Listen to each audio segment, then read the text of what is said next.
Now, the MSU Federal Credit Union Coaches Show. I still think we haven't reached our full potential and we still have like a lot more to give.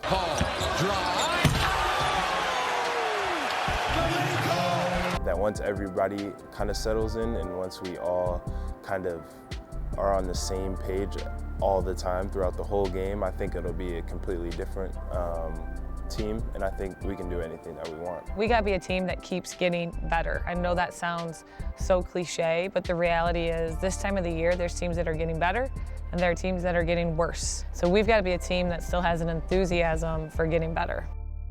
It's safe to say this past weekend was a solid one for both Michigan State basketball programs. First on Saturday, the men's basketball team took down Michigan in Ann Arbor 73-63 to complete the season sweep of the Wolverines. Then, not even 24 hours later on Sunday, the women's basketball team took down Michigan in Ann Arbor 70-66 to also complete the sweep of the Wolverines. It's the first time since 2018-19 MSU has swept Michigan in both sports.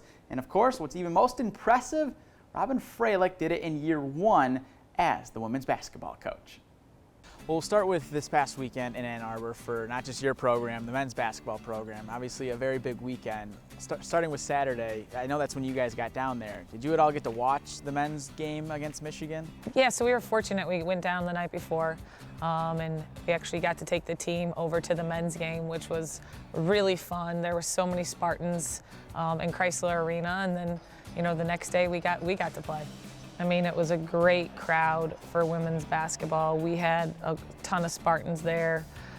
It was a back and forth. It was a game of runs. It wasn't one of those back and forth 2-point, where it was like a 13-0 run, 13-0 run. So it was kind of interesting that way. But I loved our team's toughness and composure and ability to beat our rival in a tough environment. It definitely probably kept you on your toes, that's for sure. Sure does. We love to keep the fans around right till the end. That's good. Yeah, going back to that with the fans, what was it like too to celebrate? I know there was a big green and white section that was at Chrysler on Sunday. What was that like? Well, one of my favorite moments was after the game. I have some media things, and then I came back and I'm walking back to get to the locker room, and our team is singing our fight song with our fans. Really just celebrating being a Spartan. And I feel like I'll really always remember that. Like, just there was this total joy amongst our group.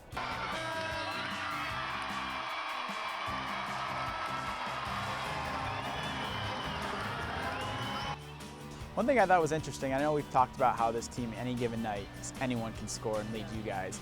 The last 11 games, it's been someone different. There's never been someone going back to back with leading you guys in scoring. Is that something that is common, or is that what makes this group unique? I think it makes us unique. My guess is that probably you wouldn't find that in the league. We've been a team, and we've been a team that relies on each other, and on different nights, it's different people. Some of it's matchups, some of it's the game, some of it's people playing, better on certain nights. But when you have that, and you have that depth and that belief in each other, good things happen. Yeah, someone who has been a part of that group, Dee, obviously, has against Purdue on Wednesday had 13 points, career high 11 assists, and probably the most important stat, 0 turnovers.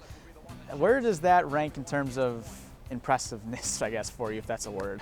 I mean, 11 assists, 0 turnovers is incredible from the point guard position, and she makes great decisions. She has a great feel. She puts people in positions to be successful while taking care of the ball. And we know taking care of the ball is such an important part of being successful, and she was excellent at that. How has she grown in that area, too, of taking care of the ball from when you first got here versus now? I know she's improved with scoring, but in terms of just her knowledge and knowing when to make the right pass. Yeah, well, some of it's learning a new system, but she's always been good at taking care of the ball. I feel like that's always been a strength of hers, but I think as she has gotten more comfortable in our system and the way we play, I've seen that continue to improve through the season. Now with 3 games left in the regular season, 2 at home, where do you want to see this team improve the most as tournament play gets a little closer? I just want to see us continue to get better. We come off the Purdue game, and it was the lowest amount of points we've given up in a Big Ten game. And there were some things offensively that were harder for us. but we found a way defensively to really step up. Same thing I thought at Michigan. I thought our defense really carried us. So, you know, to win this time of the year, you have to be multidimensional. You have to have a few different ways to win. You have to have a number of different kids step up.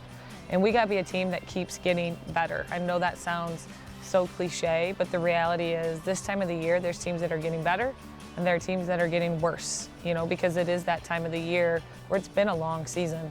So we've got to be a team that still has an enthusiasm for getting better. Last one I have for you. I know it's been a very busy season, but I remember when you were introduced, a fond memory that you had come to your mind when you were younger and would come to these games was the Melting Moments ice cream. Oh, yes. Have you had a chance to have any of those throughout the season? I've had one at the men's game, and usually I have to share because I have a 10 and 7-year-old, so I've been able to, yes, I have indulged.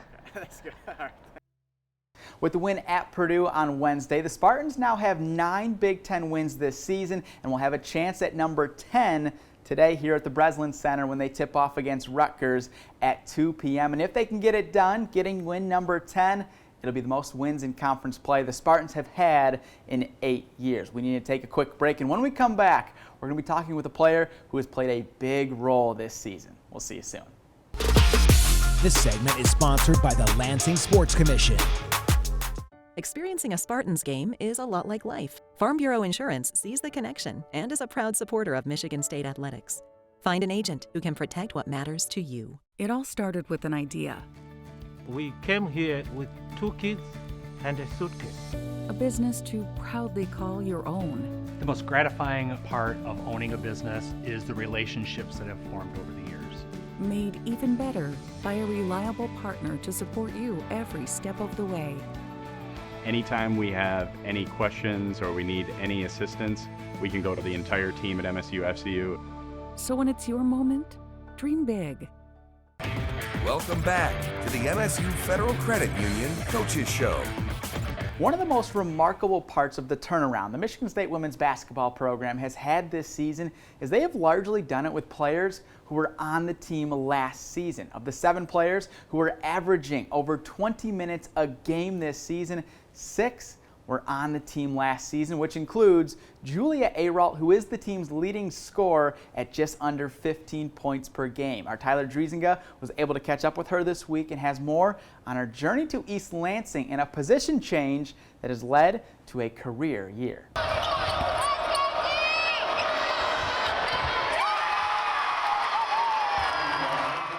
It's been a long road for Julia Ayrault to become the player we've seen this season, a player brimming with confidence and impacting the game on both ends.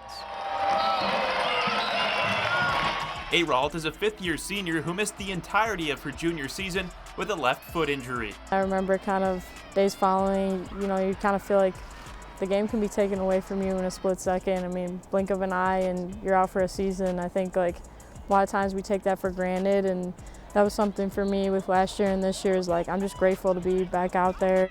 Ayrault returned to the court to play in every game last season, but her minutes were limited, and she says it took a long time to feel like her old self. For the majority of that year I got back, I definitely had a tough time just like trusting it and trusting like I can still do the things I did before, and just kind of learning that mental piece. I think that was something that it took me a long time to kind of get back into the game and feeling like I normally do. After spending last season learning to trust herself, she spent this off-season learning to trust the program's new head coach, Robin Fralick. The first meeting we ever had with her, she was like, I just want to get to know you guys as people, and I think that was something that really stood out to me just because she really placed like a huge priority on her relationships with each and every one of us, and I think the better relationship you have with your coach, your coaching staff, the easier it is to kind of trust them on and off the floor. What has Coach Fralick taught you this year that you'll carry into life beyond basketball? Oh, she's taught me a lot of things. Honestly, the relationship piece. She has been so like good to all of us, so welcoming to all of us, and I think like she's really taken a ton of time out of her like time in her day to really get to know each of us. That's something that is really important to me, but I think it's enhanced that and just like shown me how important it is to just take every moment you have with people and just kind of like really learn about them, get to know them, and just better relationships. During the summer, Freilich approached Aralt about playing center. Aralt says the trust Freilich had built with her provided assurance the position change was in her best interest. You know, when she asked me if I would want to play more 5, I was like, she thinks this is going to be good for me and for the team, so there's no reason for me not to trust it and trust that they're going to help me in any way that they can to be successful. The shift to center has led Aralt to blossom into the player we've seen this season, a driving force in the Spartan turnaround who's averaging career highs across the board. What role has confidence played in your basketball career and in this year specifically? I think confidence it's a huge part of basketball. Like, I definitely had some struggles with that last season. I think I was probably the least confident I'd been in a long time, just from coming off of injury and just kind of, like I mentioned earlier, like trusting yourself, trusting your body again. And I think this year, like, obviously confidence comes within yourself, but also like just the confidence the staff gives us. I mean, they believe in us with their whole hearts, and they really just trust each of us, and they trust each of our abilities. And I think that's helped me to just like enhance my own confidence and kind of believe in myself. Is this recent stretch the most confident that you've felt as a college basketball player? Probably. I think the people I'm playing with make that really easy because everyone is just really, really like good and present in what our team is doing. And I mean, I know we have like 4 or 5 people averaging double figures now, which is like, it's amazing. Like, it makes you really hard to beat. And I think with confident people around you, it's kind of hard to not kind of follow suit and want to be good for them as well. You've only got a month or so left of college basketball. What legacy do you hope to leave within the MSU women's basketball program? Probably just like staying the course. A lot of times, especially right now, like the transfer portal is a big thing, and that was something that like I never like wanted to be a part of. And I think like there's obviously good reasons why people should get in the transfer portal, but I think just like staying the course, believing in a place, believing in the people that you're around, and just kind of like trusting that this is where you're meant to be for a reason. And I think that's something that's been really important to me, and kind of just, I love Michigan State. I love everything about it. So just being here and loving a place, loving the people, that would be it. Aralt has been a real force on the defensive end for the Spartans this year as well. She leads the team with just over 7 rebounds per game, and her 58 blocks this season not only leads the team, but she is the only player on the roster with double-figure blocks. How about that? We need to take one quick break. When we come back, we're going to shift over to the men's basketball team to feature one of the more exciting players on Tom Izzo's roster. This segment is sponsored by MSU Healthcare. Welcome back to the MSU Federal Credit Union Coaches Show. During the Michigan State men's basketball team's win at Michigan on Saturday, there was a moment Spartan fans never get tired of, which is freshman Cohen Carr and his dunking ability. Oddly enough, Saturday was also the NBA's dunk contest, and if you ask me, Carr had the best dunk of the day, which got us thinking of reliving some of Carr's most memorable dunks from his freshman season here at MSU. Going back to this summer, Michigan State basketball fans have been able to see Cohen Carr's dunks firsthand. I'm going to put rubber on those rims because he's going to hit his head on that thing. Those jaws that were dropped at Holt High School during the Moneyball Pro-Am have continued to remain on the floor during Carr's freshman season at Michigan State. It started early in the season in the exhibition against Tennessee. Here's Carr sweeping in and up high. Woo! What impresses me the most is how he can linger between floors. He just can levitate. Amazing. While the Tennessee defenders knew to get out of the way with Carr crashing the lane, the same could not be said for the Alcorn State defenders. Oh my goodness! Put it on a poster, Cohen Carr! This dunk was so impressive, we even had Carr look back on the play earlier in the season. He jumped so early. He jumped way before me. I didn't think he was going to jump, and then he ended up jumping. And you don't usually have people jump with you? Nah, not in high school, no. Just powered through, and I threw it in. I didn't even touch the rim. And I didn't even know I made it till I heard the crowd. I just could have sworn I thought I missed. Tyson Jackson was crazy. He grabbing his head and everything. That's really the best part of the dunk, seeing people's reactions for real. That's really the part I like the most for real.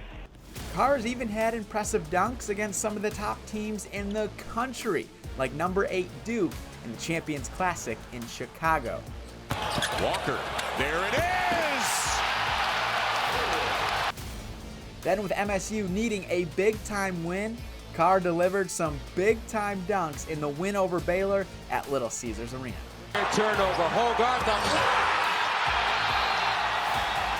Cohen Carr, the high flower,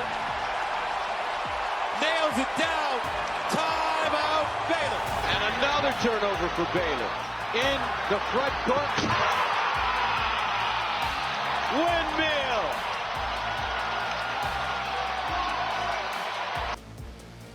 Cohen, that's daily, you know. And even though the freshman's minutes have gone down in Big Ten play, he continues to go up when on the court. More passing. Turnover again for Maryland. Look out. Where's the cape? Cohen Carr, Superman in the building. Got Walker. Here comes Carr. Watch out. Left hand. Oh, and he also knows how to block a shot.